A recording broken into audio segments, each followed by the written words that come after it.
everyone. Thanks for joining us. I'm Lynda Kinkade, and this is CNN Newsroom.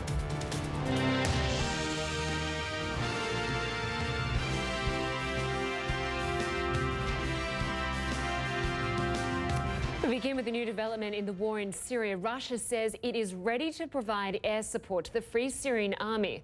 Foreign Minister Sergei Lavrov told Russian TV that Moscow would help the Western-backed opposition forces fighting ISIS.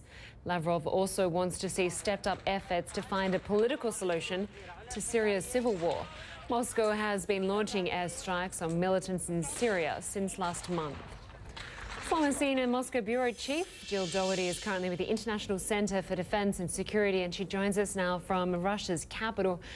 Jill, for weeks the US has criticized Moscow for carrying out airstrikes against rebels opposed to the Assad regime.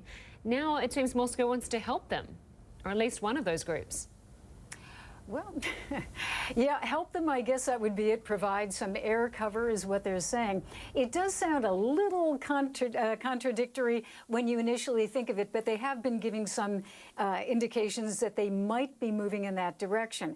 Interestingly, you know, on Russian TV right now, you don't see a lot of video, as you did for weeks, of bombing, although that continues. But now it's really onto the diplomatic track, and that's the context in which these comments are coming by the Foreign Minister, Sergei Lavrov. Let's first listen to what he said. We're ready to provide aerial support to the patriotic opposition, including so-called Free Syrian Army. But it's important to us to get in touch with people who are authorized to represent these armed groups that are standing against terrorism. All right, so the next phrase that he had was really a dig at the United States, saying that the difficulty in doing that, getting in touch, is that the United States won't give us any information as to where the FSA, the Free Syrian Army, is, or, for that matter, where the terrorists are. And that would be, of course, for targeting with airstrikes.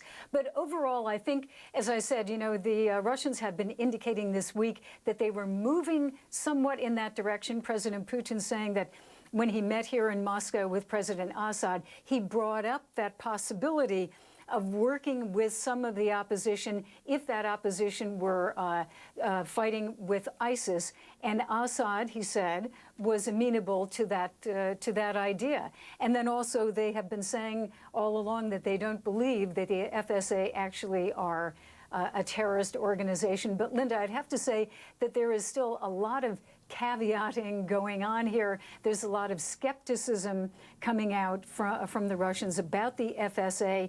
And even the President Putin's press secretary said, where are they? We don't know exactly where they are, or, you know, for that matter, who they are. So it's still, but we can definitely say the movement, the mantra right now is President Putin as peacemaker, moving down the road, if they can, towards some type of a political solution. Okay, Jill Dougherty in Moscow. As always, we appreciate your analysis. Thank you very much.